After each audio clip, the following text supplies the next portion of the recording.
23-ാം തീയതി ഇവിടെ അഡ്മിറ്റ് ആവാൻ ഞങ്ങളോട് പറഞ്ഞിട്ടുണ്ടായിരുന്നു.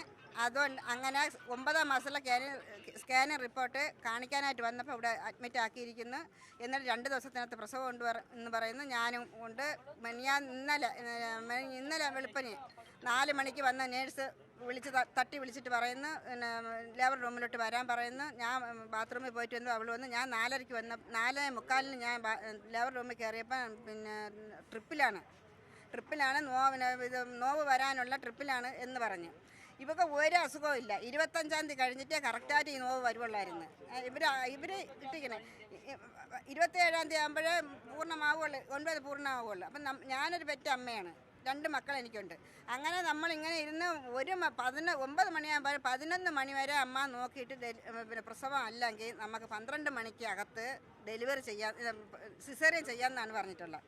അപ്പോൾ ഈ 12 മണിയും കഴിഞ്ഞ് 1 മണിയും കഴിഞ്ഞ് 2 മണിയും കഴിഞ്ഞ് ഇവളുടെ നിലവിളി അല്ലാതെ വേറെന്നെങ്കിലും നമുക്ക് നിൽക്കാം. അപ്പോൾ ഈ 4 മണി തൊട്ട് ഈ 2 മണി വരെ ലേബർ റൂമിൽ ഞങ്ങൾ നിൽക്കുകയാണ് ചെയ്യണം. അവിടെ ഇരിക്കാൻ സ്റ്റൂളോ മറ്റുള്ള സൗകര്യങ്ങളൊന്നുമില്ല. ഞങ്ങൾ നിൽക്കുകയാണ് ചെയ്യണം. എല്ലാവരും അമ്മമാരും മൊത്തം നിൽക്കുകയാണ് ചെയ്യണം. അവിടെ നിന്ന് എന്നോട് പറഞ്ഞ് വേഗം ആംബുലൻസ് വിളിക്കാൻ പറഞ്ഞു സിസേറിയൻ ചെയ്യാമെന്ന്. ഞാൻ എൻ്റെ മരുമാൻ്റെ പറഞ്ഞ് ആംബുലൻസ് വിളിക്കുന്നു. നടയിൽ ആംബുലൻസ് വന്ന് ഞാൻ കൂടെ കയറി വന്ന് എൻ്റെ മോളെ ലേബർ റൂമിൽ കയറ്റി ഞാൻ ചെന്ന് കസേരയിൽ ഇരിക്കും മുമ്പേ അവർ തുണിക്ക് ചോദിക്കുന്നു. 7 മിനിറ്റിനകത്ത് അവർ സിസേറിയൻ ചെയ്ത് കഴിഞ്ഞു. എന്നിട്ട് പിന്നെ അറിയുന്നത് അവർക്ക് പൈസ നമ്മളെ റൂമിൽ ചെന്ന് പൈസ കൊടുത്തില്ല. അതും 3, 2, 1000 ഒന്നും വാങ്ങില്ല. 5000 രൂപ തന്നെ അവർക്ക് കൊടുക്കണമെന്നാണ്. 5000 രൂപയ്ക്ക് ഈ ഒരു ഡോക്ടർ പിന്നെ ഒരു കൊച്ചിന് ഒരു ജീവൻ്റെ വില ഉള്ളൂ എന്നാണ് എനിക്കറിയേണ്ടത്. ഇങ്ങനെ തന്നെ ഇത് വേറെയും കൊച്ചുങ്ങളൊക്കെ കൊന്നിട്ടുണ്ട് അവരെല്ലാം ഇപ്പോഴും പറയുന്നുണ്ട്. കേസുണ്ട്, ഇവരെ പേരിന് കേസ് കൊടുത്ത് നടപടിയൊന്നും വന്നിട്ടില്ല ഇതുവരെ. ഇവർ എന്തിനും ഇവിടെ തുടരുന്നു. സൂപ്രണ്ട് ഒന്നും പറയുന്നില്ല. അവർക്ക് ഇത് ഒന്നും ചെയ്യാൻ പറ്റില്ല എന്നാണ് പറയണത്. ഒന്നും ചെയ്യാൻ പറ്റില്ലെന്നാണ് സൂപ്രണ്ട് പറയണത്. ഒന്നും ചെയ്യാൻ പറ്റില്ല എന്നാണ് പറഞ്ഞത്. എന്തിന് പിന്നെ ഇവർ സൂപ്രണ്ടെന്ന് പറഞ്ഞ് കസേരയിൽ ഇരിക്കുന്ന എന്തിന് എന്നാണ് ഞാൻ ചോദിച്ചത്.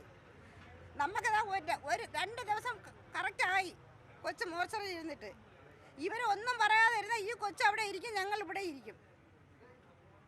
ഇതാണ് ഇവിടെ നടന്നുകൊണ്ടിരിക്കുന്നത്. ഇത് താലൂക്ക് ആശുപത്രി പറഞ്ഞ് ഇവിടെ വന്ന ഇനി ഇത് തന്നെ ഉണ്ട്.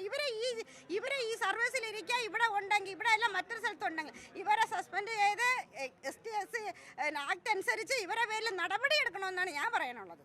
ഞാൻ അങ്ങനെയാണ് പറയണത്. പണം ആവശ്യപ്പെട്ടു എന്ന് പറയുന്നത് ഇപ്പോൾ ഡെലിവറിക്ക് അവരെ റൂമിൽ കാണണമെന്ന് പറഞ്ഞു. പക്ഷെ ഞങ്ങൾ കണ്ടിട്ടില്ല. അതുകൊണ്ടായിരിക്കും ഏതാണ്ട് ആളുകൾ സംസാരിച്ച് വരുന്ന രീതി ഇതാണ് രീതിയാണ്. അത് 3000 മാറ്റം കൊടുത്ത് വാങ്ങില്ല, 5000 തന്നെ കൊടുക്കണമെന്നാണ് ഇവർ പറയണത്. അപ്പോൾ ഈ 4 ആളുകൾ പറയുന്ന രീതി അതാണ്. അപ്പം നമ്മൾ കണ്ടിട്ടില്ല, അതായിരിക്കും.